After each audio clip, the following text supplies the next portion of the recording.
What's going on, guys? Beyond Brian here. I'm just gonna jump straight into it. So I want to know if I'm tripping or if I'm not. So I was reading the Bible, right? And I just my daily bread in the morning. I was studying, right? I'm reading Matthew's 13 verses 23 and 30, which is the parable of wheat and weeds, right?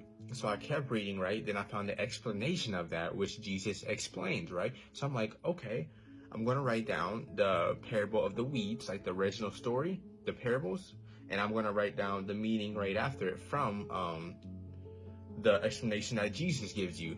And that's in Matthew 13 as well, but later on in verses 37 and 43. So I'm going to give you an example, and then I'm going to read the rest of it, and I want you guys to let me know if I'm tripping or if I'm on to something. So buckle up, this might be a little long, and turn on your brains. So for example, I wrote down the kingdom of heaven is like a farmer who planted good seeds in his fields, right? That's the first sentence of the regular story. And now I'm putting the meaning, which is from the explanation of Jesus when he explained it. And then I put, the farmer is the Son of Man, Jesus, and the fields is the world. So that's what I was trying to do with basically the whole thing. But like I said, my brain started to turn on. I'm like, okay, like I need some other opinions on this to see if I'm tripping or not. So I'm about to read this whole thing. Sorry, this is all over the place. I'm trying to drag it all together and explain to you guys the best way I can explain it to you guys so y'all can see if I'm tripping or not. So the kingdom of heaven is like a farmer who planted good seeds in his fields. The farmer is the Son of Man, Jesus, and the field is the world. The farmer and the workers went to sleep at night, and the enemy came to plant weeds among the wheat and ran away. When the wheat started to grow and produce grain, the weeds also grew.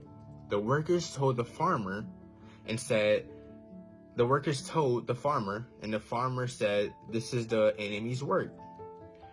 The workers asked to pull the weeds, but the farmer said, "No, you will uproot the wheat if you do. Let them both grow together into the harvest. Then I would tell the harvesters to sort out the weeds and tie them together into a bundle and burn them, and put the wheat in the barns," right? So this is where my mind was starting to think, right? So I put meaning. The workers can be possibly interpreted, right, as believers who try to help others come to faith or avoid the influence of the wicked one by pulling out the weed. But Jesus says, don't uproot the weed and let the wheat and weeds grow together, right? So what I'm saying by this is the workers, right, who try to pull out the weeds from the wheat, right, can be interpreted as us believers who try to pull the enemy out of non-believers, right? And it's like Jesus is warning us not to uproot the weeds because he want the weeds and the wheat to grow together. And what is it called? And it's like he's warning us right here and trying us to not to force or manipulate others into becoming believers, because unbelievers don't have the same understanding we have with believers as no, unbelievers don't have the same understanding we have as believers, because we might see something going on in their life and they don't have Jesus to help them. We might see it's an enemy, but in their eyes, they might be like, "Oh, well, you're just trying to turn me into a believer," you know? So Jesus is like, don't try to manipulate them into becoming a believer, because that's what they might think, and it's going to push them farther away from me, right? So this is where it's kind of getting complicated. Let me go where I left off. And it's like Jesus is saying, let them grow and develop and trust that I will separate the wheat from the weeds at the time of the harvest. So Jesus is like, that seed has already been planted in that unbeliever, right? Just don't try to force them to become a believer or manipulate them because it might come off that way and push them away from them. Instead, let them build up that trust in me that I will separate the evil from the good on the day of the harvest. And the kingdom of heaven will let that seed in them grow, like I said, and let them trust in Jesus that they will separate, that he will separate the enemy from the righteousness on the harvest, on the day of the harvest or the day of the judgment, you know? And here's where it even gets more trickier. So, as we know, the weeds represent the people that belong to the evil one, right? But the seeds represent the people of the kingdom, right? Which it says that in Matthew chapter 13, verse 38, right? So the seeds are represented as the people of the kingdom, which are also believers as the workers in this story. Because we are called to serve and work for God's kingdom, and God is working in our lives to change.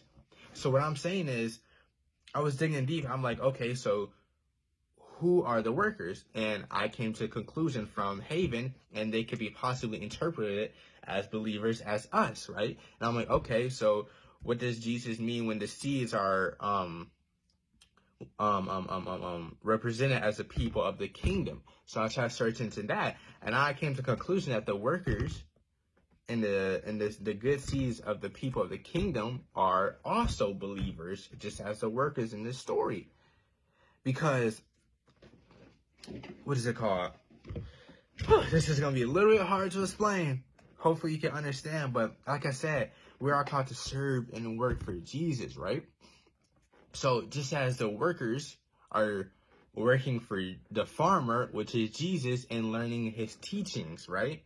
And Jesus is working to change our lives because we're learning from the farmer, which is Jesus in the story. You get it, right?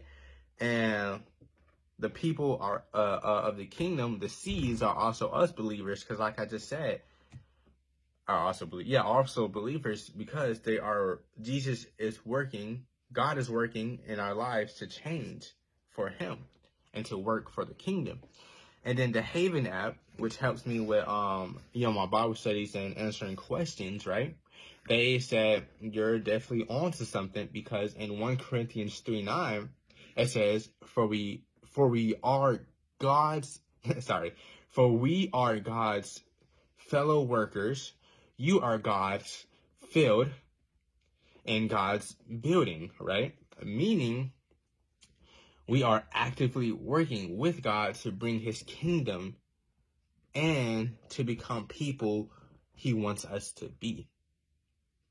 So, all I'm trying to say is, am I low-key onto something of saying that the workers are, in this story, are believers, right? Just as the good seeds, right? Where it says in Matthew 13:38, and the good seeds represent the people of the kingdom. And what I'm saying is the people of the kingdom is also believers, just as the workers in the story are believers. Because it just doesn't say that in the Bible. So am I leaning off my own understanding by, using Haven and trying to see if that there are believers, even though the Bible didn't say that the workers or the people of the kingdom are believers? You get what I'm trying to say? Am I tripping or am I onto something? Sorry if this is a long video, but I just thought to share that with you guys. And of course, Jesus wouldn't mind me seeking the secrets of his kingdom, and his believers are helping me too,